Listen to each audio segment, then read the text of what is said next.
ಸ್ನೇಹಿತರೆ ನಮಸ್ಕಾರ. ನಾನು KVN ಸ್ವಾಮಿ.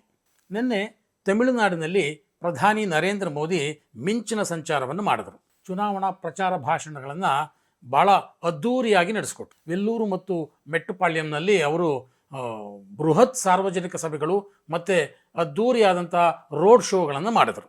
ಸಾವಿರಾರು ಜನ ಈ ರ್ಯಾಲಿಯಲ್ಲಿ ರೋಡಿನ ರಸ್ತೆಯ ಇಕ್ಕೆಲಗಳಲ್ಲಿ ನೆರೆದಿದ್ದರು. ಒಬ್ಬ ರಾಷ್ಟ್ರೀಯ ನಾಯಕನಿಗೆ ತಮಿಳುನಾಡಿನಲ್ಲಿ ಇಂಥ ಸ್ವಾಗತ ಸಿಕ್ಕಿದ್ದು ಬಹುಶಃ ಇತ್ತೀಚಿನ ವರ್ಷಗಳಲ್ಲಿ ಅಥವಾ ಇತ್ತೀಚಿನ ದಶಕದಲ್ಲೇ ಇಲ್ಲ ಅಂತ ಹೇಳಬಹುದು. ಅಷ್ಟರ ಮಟ್ಟಿನ ಜನಪ್ರಿಯತೆಯನ್ನು ಮೋದಿ ತಮಿಳುನಾಡಿನಲ್ಲಿ ಗಳಿಸಿಕೊಂಡಿದ್ದಾದರೂ ಹೇಗೆ? ಇಲ್ಲಿ ಪ್ರಧಾನಿ ಮೋದಿ ಹಿಂದಿಯಲ್ಲಿ ಪ್ರಚಾರ ಭಾಷಣವನ್ನು ಮಾಡ್ತಾ ಇದ್ದಾರೆ.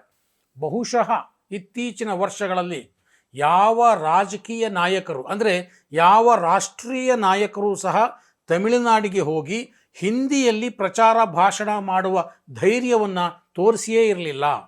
ಅದು ಅಟಲ್ ಬಿಹಾರಿ ವಾಜಪೇಯಿ ಇರಬಹುದು, LK ಅಡ್ವಾಣಿ ಇರಬಹುದು, ಅಥವಾ ಕಾಂಗ್ರೆಸ್ ಪಕ್ಷದ ಯಾವುದೇ ನಾಯಕರಿರಬಹುದು. ಯಾರೂ ಕೂಡ ಅಲ್ಲಿ ಹಿಂದಿಯಲ್ಲಿ ಮಾತನಾಡುವ ಧೈರ್ಯವನ್ನು ತೋರಿಸಿರಲಿಲ್ಲ.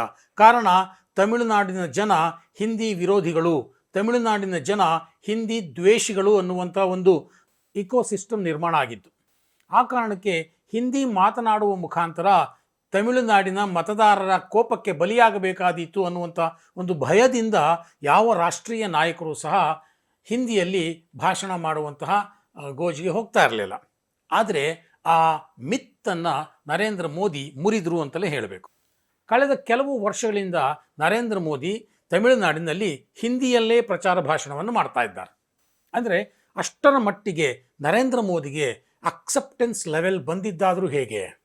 ಇಲ್ಲಿ ನಾನು ಪದೇ ಪದೇ ಹಿಂದಿ ವಿಚಾರವನ್ನು ಎತ್ತುತ್ತಾ ಇದ್ದೇನೆ. ಇದಕ್ಕೆ ಕಾರಣ ಇಷ್ಟೇ, ತಮಿಳುನಾಡಿನ ದ್ರಾವಿಡ ರಾಜಕೀಯ ನಿಂತಿರೋದೇ ಹಿಂದಿ ದ್ವೇಷದ ರಾಜಕಾರಣದ ಮೇಲೆ. ಅದು ನಮ್ಮನ್ನು ಸ್ವಾತಂತ್ರ್ಯ ಪೂರ್ವಕ್ಕೆ ಕರ್ಕೊಂಡು ಹೋಗುತ್ತೆ. 1916ರಲ್ಲಿ ಮೊದಲ ಬಾರಿಗೆ ಬ್ರಿಟಿಷ್ ಆಡಳಿತ ಆರ್ಯ ದ್ರಾವಿಡ ಸಿದ್ಧಾಂತವನ್ನು ಪಾಠ ಮಾಡಲಿಕ್ಕೆ, ಅದನ್ನು ಶಾಲೆಗಳಲ್ಲಿ ಹೇಳ್ಕೊಡ್ಲಿಕ್ಕೆ, ಭಾರತೀಯರಿಗೆ ಅದನ್ನು ಹೇಳ್ಕೊಡ್ಲಿಕ್ಕೆ ಆರಂಭವಾದ ನಂತರದ ದಿನಗಳಲ್ಲಿ ಆಗಿನ ಜಸ್ಟಿಸ್ ಪಾರ್ಟಿ ಆರ್ಯ ದ್ರಾವಿಡ ಸಿದ್ಧಾಂತವನ್ನು ಅಪ್ಪಿಕೊಳ್ತು. ಉತ್ತರ ಭಾರತದವರೆಲ್ಲರೂ ಆರ್ಯರು, ಅವರು ನಮ್ಮನ್ನು ದಕ್ಷಿಣಕ್ಕೆ ಓಡಿಸಿದ್ರು, ನಾವೆಲ್ಲರೂ ದ್ರಾವಿಡರು ಅನ್ನುವಂಥ ಒಂದು ಹೊಸ ನೆರೇಟಿವನ್ನು, ಸ್ಥಳೀಯವಾದ ನೆರೇಟಿವನ್ನು ಕ್ರಿಯೇಟ್ ಮಾಡೋದರಲ್ಲಿ ಅವರು ಅದು ಯಶಸ್ವಿಯಾಗಿದ್ದರು.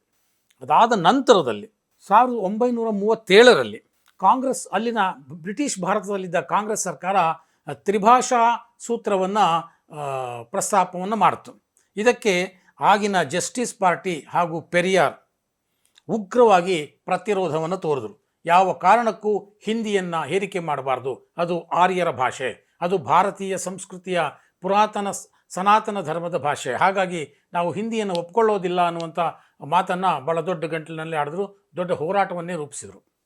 ಆ ಹೋರಾಟ ನಿರಂತರವಾಗಿ ನಡೆದು ಕೊನೆಗೆ ಏನಾಯಿತು, 1967ರಲ್ಲಿ ಆ ಹಿಂದಿ ವಿರೋಧಿ ಹೋರಾಟದ ಫಲ ಯಾವ ಮಟ್ಟಕ್ಕೆ ಬಂತು ಅಂತಂದರೆ, ಅಣ್ಣಾದುರೈ ಅವರು ಮುಖ್ಯಮಂತ್ರಿ ಆದರು. ಯಾಕೆ ಮುಖ್ಯಮಂತ್ರಿ ಆದರು ಅಂದರೆ, ಆಗ ಅಲ್ಲಿನ ಕಾಂಗ್ರೆಸ್ ಸರ್ಕಾರ, ಕಾಮರಾಜ್ ನೇತೃತ್ವದ ಕಾಂಗ್ರೆಸ್ ಸರ್ಕಾರ ಸೋಲನ್ನು ಅನುಭವಿಸಬೇಕಾಯಿತು. ದ್ರಾವಿಡ ಪಕ್ಷ, ದ್ರಾವಿಡ ಕಳಗಂ ಅಂತ ಏನು ಹೇಳ್ತೀವಿ, ಅದು ಅಧಿಕಾರಕ್ಕೆ ಬಂತು. ಇಷ್ಟೆಲ್ಲ ದ್ರಾವಿಡ ಕಳಗಂ ಅಧಿಕಾರಕ್ಕೆ ಬರೋದಕ್ಕೆ ಮುಖ್ಯವಾಗಿ ಕಾರಣವಾಗಿದ್ದು ಹಿಂದಿ ವಿರೋಧಿ ಹೋರಾಟ. ಅದು ಹಿಂದಿ ವಿರೋಧಿ ಹೋರಾಟದ ಜೊತೆಗೇ ಅಲ್ಲಿ ಆರ್ಯ ದ್ರಾವಿಡ ಸಿದ್ಧಾಂತ ಬಹಳ ಆಳವಾಗಿ ಬೇರೂರ್ತು. ಆ ಕಾರಣದಿಂದಾಗಿ ಅಲ್ಲಿ ಸನಾತನ ಹಿಂದೂ ಸಂಸ್ಕೃತಿಯ ವಿರೋಧಿ ಮನೋಭಾವನೆ ಕೂಡ ಜೊತೆಗೆ ಬೆಳೀತಾ ಹೋಯಿತು.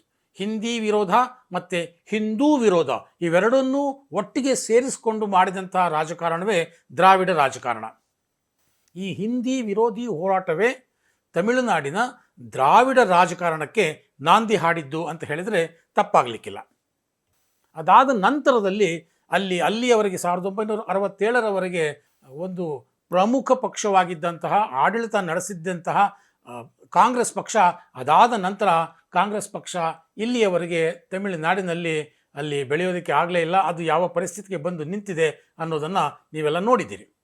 ಕಾಂಗ್ರೆಸ್ ಪಕ್ಷ ಅಷ್ಟೇ ಅಲ್ಲ, ಅಲ್ಲಿ DMK ಉದಯವಾದ ನಂತರ, ಅದಾದ ನಂತರ MG ರಾಮಚಂದ್ರನ್ ಅವರ ನೇತೃತ್ವದಲ್ಲಿ ಬಂದಂಥ ಅಣ್ಣಾ DMK ಕೂಡ ದ್ರಾವಿಡ ರಾಜಕಾರಣದ ಆ ಪರಂಪರೆಯನ್ನೇ ಮುಂದುವರಿಸಿತು. ಹಾಗಾಗಿ ಅಲ್ಲಿ ಯಾವುದೇ ರಾಷ್ಟ್ರೀಯ ಪಕ್ಷಗಳು ತಳ ಊರಲಿಕ್ಕೆ ಸಾಧ್ಯ ಆಗಲೇ ಇಲ್ಲ, ಯಾರೂ ಪ್ರಯತ್ನವನ್ನು ಕೂಡ ಮಾಡಲಿಲ್ಲ. ಹಾಗಾಗಿ ಅಲ್ಲಿ ಹಿಂದಿ ವಿರೋಧ ಅನ್ನುವಂಥದ್ದೇ ದ್ರಾವಿಡ ರಾಜಕೀಯದ ಜೀವಾಳ ಅನ್ನೋ ರೀತಿಯಲ್ಲಿ ಆಗೋಗಿತ್ತು. ಆದರೆ ಪ್ರಧಾನಿ ನರೇಂದ್ರ ಮೋದಿ ಪ್ರಧಾನಿಯಾದ ನಂತರ, ಪ್ರಧಾನಿ ಪಟ್ಟಕ್ಕೆ ಏರಿದ ನಂತರ ಈ ಹಿಂದಿ ವಿರೋಧಿ ಭಾವನೆ ಎಷ್ಟರ ಮಟ್ಟಿಗಿದೆ ಅನ್ನುವಂಥದ್ದನ್ನು ಒಂದೊಂದೇ ಪರೀಕ್ಷೆ ಮಾಡ್ತಾ ಬಂದರು. ಮೊದಲನೇದಾಗಿ ತಾವು ಹಿಂದಿಯಲ್ಲೇ ಪ್ರಚಾರ ಭಾಷಣವನ್ನು ಮಾಡಲಿಕ್ಕೆ ಶುರು ಮಾಡಿದ್ರು. ಅಂಥ ಯಾವ ದ್ವೇಷವೂ ಆಗ ವ್ಯಕ್ತ ಆಗಲಿಲ್ಲ, ವಿರೋಧವೂ ಕೂಡ ಬರಲಿಲ್ಲ. ವಿರೋಧ ಏನಿದ್ರು ರಾಜಕೀಯ ಪಕ್ಷಗಳ ನೇತಾರರಲ್ಲಿ ಕಂಡು ಬಂತೆ ಹೊರತು ಜನಸಾಮಾನ್ಯರಲ್ಲಿ ಆ ರೀತಿಯ ಹಿಂದಿ ವಿರೋಧ ಅಷ್ಟಾಗಿ ಕಂಡು ಬರಲಿಲ್ಲ. ಒಂದು ಕಾಲ ಇತ್ತು ಸ್ನೇಹಿತರೆ, ಹಿಂದಿ ತೆರೆಯಾದ ಪೋಡ ಅಂತ ಬೀದಿ ಬದಿಯ ವ್ಯಾಪಾರಿಗಳು ಹಿಂದಿ ಮಾತನಾಡೋರಿಗೆ ಬೈದು ಕಳಿಸ್ತಾ ಇದ್ದಂತಹ ಕಾಲ ಅದು. ಅಷ್ಟರ ಮಟ್ಟಿಗೆ ಹಿಂದಿ ದ್ವೇಷ ತಮಿಳುನಾಡಿನಲ್ಲಿ ಮನೆ ಮಾಡಿತ್ತು. ದ್ರಾವಿಡ ಪಕ್ಷಗಳು ಅಷ್ಟರ ಮಟ್ಟಿಗೆ ಹಿಂದಿ ವಿರೋಧಿ ಭಾವನೆಯನ್ನು ತಮಿಳುನಾಡಿನ ಸಾಮಾನ್ಯ ಜನರಲ್ಲಿ ಬಿತ್ತೋದ್ರಲ್ಲಿ ಯಶಸ್ವಿಯಾಗಿದ್ದರು. ಆದರೆ ಈಗ ಈ ರೀತಿಯ ಬದಲಾವಣೆ ಹೇಗೆ ಸಾಧ್ಯ ಆಯಿತು?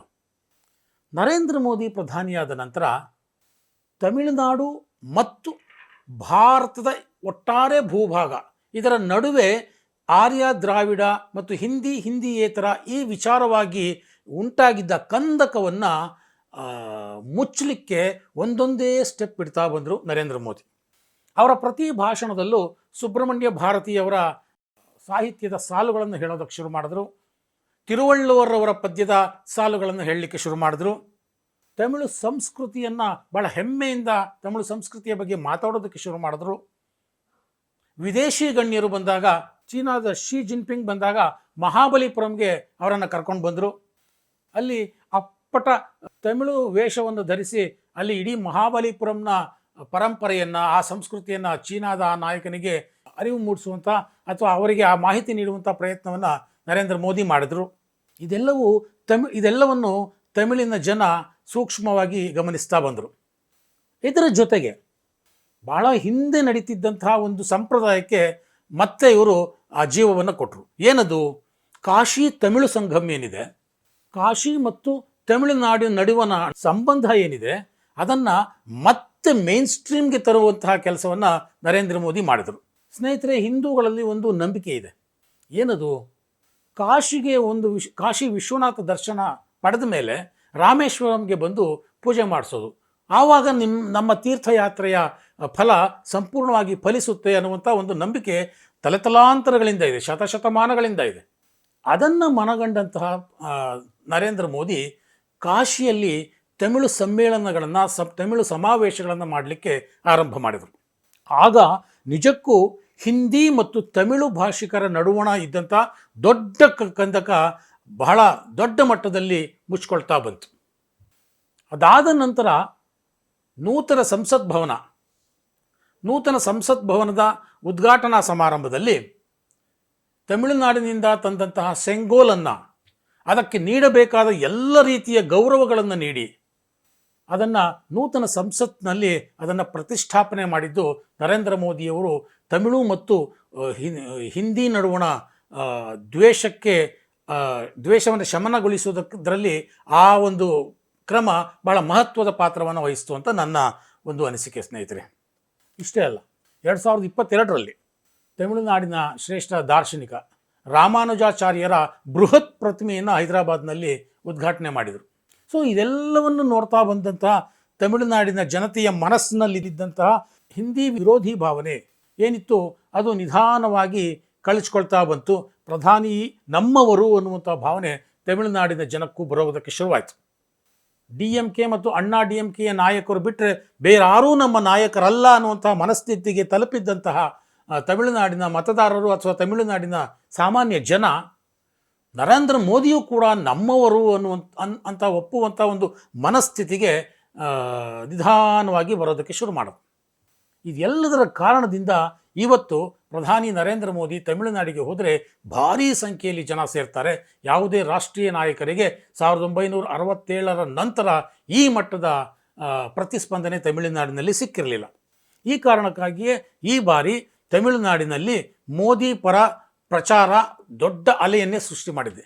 ಅದರ ಜೊತೆಗೆ ಮೋದಿಗೆ ಅಣ್ಣಾಮಲೈ ಅಂತಹ ಒಬ್ಬ ಹೋರಾಟಗಾರ, ತಳಮಟ್ಟದಿಂದ ಎದ್ದು ಬಂದಂಥ ಒಬ್ಬ ನಾಯಕ ತಮಿಳುನಾಡಿನಲ್ಲಿ ಮೋದಿಗೆ ಸಿಕ್ಕಿದ್ದಾನೆ. ಅವರನ್ನು ಗುರುತಿಸಿದ್ದು ಸಹ ಆ ಮೋದಿಯೇ. ಸೊ ಈ ಎಲ್ಲ ಅಂಶಗಳನ್ನು ಕ್ರೋಢೀಕರಿಸಿ ಹೇಳೋದಾದರೆ, ನರೇಂದ್ರ ಮೋದಿ ಇತ್ತೀಚಿನ ದಶಕಗಳಲ್ಲಿ ಕಂಡ ಒಬ್ಬ ರಾಷ್ಟ್ರೀಯ ನಾಯಕ ಯಾರು ಅಂದರೆ ತಮಿಳುನಾಡಿನಲ್ಲಿ ಇಷ್ಟೊಂದು ಮಟ್ಟದ ಜನಪ್ರಿಯತೆಯನ್ನು ಪಡಿತಾ ಇರೋದು. ಈ ಜನಪ್ರಿಯತೆ ಈ ಬಾರಿಯ ಚುನಾವಣೆಯಲ್ಲಿ ಮತಗಳಾಗಿ ಪರಿವರ್ತನೆಯಾಗುತ್ತಾ? ಮತಗಳಾಗಿ ಪರಿವರ್ತನೆಯಾದರೆ ತಮಿಳುನಾಡಿನಲ್ಲಿ BJP ಎಷ್ಟು ಸೀಟು ಗೆಲ್ಲಬಹುದು? ಈ ಪ್ರಶ್ನೆಗಳು, ಈ ಚರ್ಚೆಗಳು ಈಗ ಶುರುವಾಗಿದೆ. ಒಂದು ಮಾತಂತೂ ಸ್ಪಷ್ಟ, ರಾಜಕೀಯ ಪಂಡಿತರು ಹೇಳೋ ಹಾಗೆ ಈ ಬಾರಿ ತಮಿಳುನಾಡಿನಲ್ಲಿ ಕಳೆದ ಬಾರಿಗಿಂತಲೂ ಅತಿ ಹೆಚ್ಚಿನ ಪ್ರಮಾಣದಲ್ಲಿ BJP ತನ್ನ ಮತಗಳಿಕೆಯನ್ನು ಹೆಚ್ಚಿಸಿಕೊಳ್ಳುತ್ತೆ. ಇದರಲ್ಲಿ ಯಾವುದೇ ಅನುಮಾನ ಇಲ್ಲ. ಹಾಗೆಯೇ ಕೊಯಮತ್ತೂರಿನಲ್ಲಿ ಸ್ಪರ್ಧಿಸಿರುವಂತಹ ಅಣ್ಣಾಮಲೈ ಸೇರಿದಂತೆ ಒಂದು 4-5 ಸ್ಥಾನಗಳಲ್ಲಾದರೂ ಗೆಲ್ಲಬಹುದು ಅನ್ನುವಂಥ ಒಂದು ನಿರೀಕ್ಷೆ BJP ನಾಯಕರಲ್ಲಿದೆ. ಗೊತ್ತಿಲ್ಲ, ಅದು ಮುಂದಿನ ದಿನಗಳಲ್ಲಿ ಹೇಳಬೇಕು. ಜನಪ್ರಿಯತೆ ಅಷ್ಟೇ ಮತಗಳನ್ನು ತಂದು ಕೊಡುತ್ತಾ, ಅದು ಮತಗಳಾಗಿ ಪರಿವರ್ತನೆ ಆಗುತ್ತಾ, ಅದು ಈಗಲೇ ಹೇಳಲಿಕ್ಕಾಗೋದಿಲ್ಲ. ಯಾಕೆಂದರೆ ಅಷ್ಟು ತಳಮಟ್ಟದಲ್ಲಿ ದ್ರಾವಿಡ ರಾಜಕಾರಣ ಅಲ್ಲಿ ಬೇರ್ಬಿಟ್ಟಿದೆ. ಆದಾಗ್ಯೂ ಆ ದ್ರಾವಿಡ ರಾಜಕಾರಣದ ಆ ಭದ್ರ ಕೋಟೆಯನ್ನು ಸೀಳ್ಕೊಂಡು ಒಳಕ್ಕೆ ಹೋಗೋದರಲ್ಲಿ ಪ್ರಧಾನಿ ನರೇಂದ್ರ ಮೋದಿ ಯಶಸ್ವಿಯಾಗಿದ್ದಾರೆ. ಯಾವ ಹಿಂದಿ ವಿರೋಧಿ ಹೋರಾಟ ಹಿಂದಿ ದ್ವೇಷವಾಗಿ ಮಾರ್ಪಟ್ಟು ಆ ನಂತರ ಅದು ದ್ರಾವಿಡ ರಾಜಕಾರಣಕ್ಕೆ ಭದ್ರ ಬುನಾದಿ ಹಾಕ್ತೋ, ಅಂಥ ಹಿಂದಿ ದ್ವೇಷವನ್ನು, ಹಿಂದಿ ವಿರೋಧಿ ಭಾವನೆಯನ್ನು ತಮಿಳುನಾಡಿನ ಜನರಲ್ಲಿ ಕಡಿಮೆ ಮಾಡುವಲ್ಲಿ ನರೇಂದ್ರ ಮೋದಿ ಯಶಸ್ವಿಯಾಗಿದ್ದಾರೆ. ಆ ಮೂಲಕ ದ್ರಾವಿಡ ರಾಜಕಾರಣಕ್ಕೆ ಪರ್ಯಾಯವಾದ ರಾಷ್ಟ್ರೀಯವಾದದ ರಾಜಕಾರಣ ಇನ್ನು ಮುಂದೆ ತಮಿಳುನಾಡಿನಲ್ಲಿ ಶುರುವಾಗುತ್ತಾ ಅನ್ನುವಂಥದ್ದನ್ನು ನಾವೆಲ್ಲರೂ ಕಾದು ನೋಡಬೇಕಾಗಿದೆ. ಒಟ್ಟಾರೆಯಾಗಿ ಪ್ರಧಾನಿ ನರೇಂದ್ರ ಮೋದಿ ತಮ್ಮ ಈ ಎಲ್ಲ ಕ್ರಮಗಳಿಂದಾಗಿ ತಮಿಳುನಾಡಿನಲ್ಲಿ ಜನಪ್ರಿಯತೆಯನ್ನು ಹೆಚ್ಚಿಸಿಕೊಂಡಿರುವುದಂತೂ ಸತ್ಯ.